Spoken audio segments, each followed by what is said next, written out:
Halo Sobat Kepo, selamat datang di podcast Teras Rumah. Di episode pertama ini saya mau membahas apa yang sedang ramai dibicarakan di dunia musik, yaitu tentang pergerakan aksi dan visi. Buat kalian yang belum tahu, aksi itu adalah asosiasi komposer seluruh Indonesia. Di dalam aksi tersebut juga ada nama-nama besar seperti Piyu Padi, Ahmad Dhani, Kinan Nasution, dan Denny Casmala. Dan yang terakhir yang ramai diperbincangkan juga ada Ari Bias. Dan apa yang diperjuangkan aksi ini adalah memastikan pencipta lagu punya kontrol penuh atas karya mereka dan hak mereka nggak diabaikan. Jadi itu. Dan sisi lain ada visi. Visi itu adalah singkatan dari Vibrasi Suara Indonesia. Dan di visi sendiri itu juga banyak juga yang bergabung seperti Pamungkas, Virsya Besari, Vidi Aldiano, Duta, Arman Maulana, Ariel Noah, dan banyak lagi lah. Di sini visi itu memperjuangkan tentang kesejahteraan para musisi melalui royalti yang adil dengan cara pengajuan ke MK untuk merevisi Undang-Undang Hak Cipta termasuk dalam pelaksanaannya di lapangan.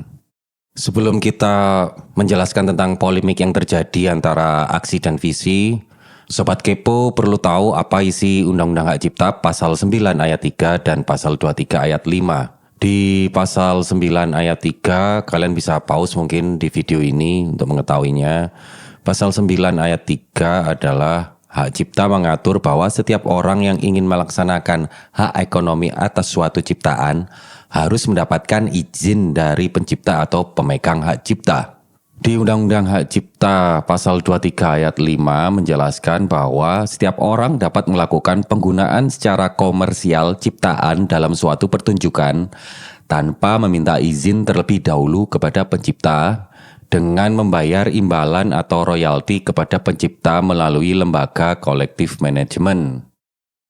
Jadi Sobat Kepo, polemik yang terjadi adalah pasal tersebut seakan-akan bertabrakan. Karena di pasal 9 ayat 3, di situ harus dituntut untuk meminta izin kepada pencipta.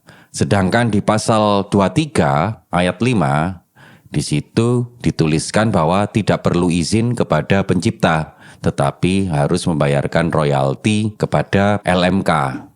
Karena terjadi perbedaan di kedua pasal tersebut, akhirnya kemarin terjadi kasus yang sangat ramai, yaitu Ari Bias menuntut kepada Agnes Mo untuk membayarkan royalti sebesar 1,5 miliar rupiah.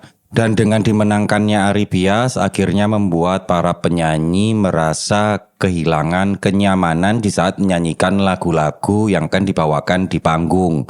Tetapi sebaliknya, di aksi akhirnya bisa mempunyai celah titik terang bahwa para pencipta lagu akhirnya diberikan ruang aman dan nyaman dalam menjaga karya mereka. Oke Sobat Kepo, jadi kita bahas dulu keuntungan dari kedua pasal. Keuntungan dari pasal 9, pencipta lagu itu mempunyai posisi penuh dalam menjaga karyanya. Jadi pencipta lagu itu bisa meminta direct license kepada penyanyi tanpa ada pihak lembaga lain atau LMK. Dan keuntungan dari pasal 23 ayat 5 adalah penyanyi diberikan keamanan, kenyamanan untuk perform di atas panggung karena pihak penyelenggara akan membayarkan masalah royalti yang sudah disepakati persentasenya kepada LMK yang berkaitan, dan LMK tersebut akhirnya membayarkan royalti tersebut kepada pencipta lagu. Dari sini Sobat Kepo bisa lihat bahwa sebenarnya kedua pasal ini saling menguatkan, bukan saling melemahkan atau bertabrakan satu sama lain. Tetapi yang terjadi di lapangan adalah karena lembaga-lembaga yang menaungi ini tidak bekerja secara maksimal, akhirnya terjadi tabrakan antara dua pasal tersebut. Oke, dari sini coba kita cari kerugian apa yang bisa terjadi jika menggunakan salah satu dari kedua pasal tersebut. Karena kita tahu di visi sendiri menginginkan peleburan di salah satu pasal. Karena visi menganggap dua pasal ini adalah pasal yang saling bertabrakan. Kalau kita lihat dari pasal 23 ayat 5 ya, kerugian dari pasal itu adalah distribusi royalti akan terjalankan dengan tidak baik dikarenakan karena LMK di negara kita masih kacau dalam pendistribusian royalti. Dikarenakan karena LMK sendiri tidak mempunyai sistem yang jelas dalam mengatur pendistribusian royalti. Seperti contoh kasus yang pernah terjadi kepada Piyu kemarin-kemarin tuh, Piyu hanya mendapatkan royalti kurang dari 200.000 untuk masalah penciptaan lagunya. Tetapi ada juga yang menarik, ada di sisi lain pencipta lagu yang belum pernah menciptakan lagu alias hanya mendaftarkan keanggotaan ke LMK, tapi mendapatkan royalti bisa di atas 200.000 dalam 1 tahun. Nah ini sangat-sangat menarik, karena itu juga bisa menjelaskan akhirnya pasal 23 ayat 5 adalah pasal yang masih lemah karena LMK belum bisa bekerja dengan baik. Dan kerugian jika kita hanya memakai pasal 9 ayat 3 adalah sistem celah praktek pencucian uang. Karena direct license itu tidak akan bisa ditafsirkan nilainya. Jadi rawan terjadi praktek pencucian uang di sini. Kenapa sangat rawan?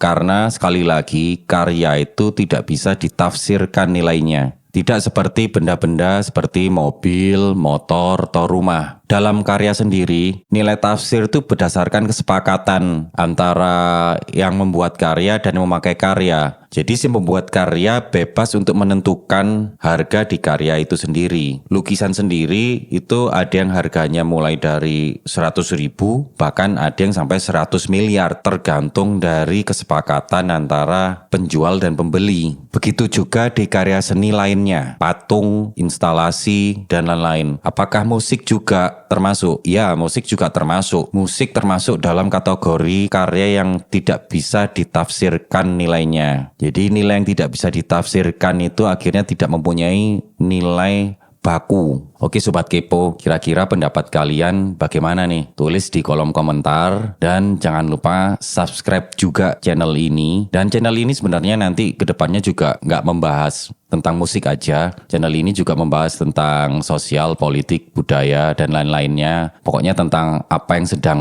panas di negeri Konoha inilah. Oke, see you.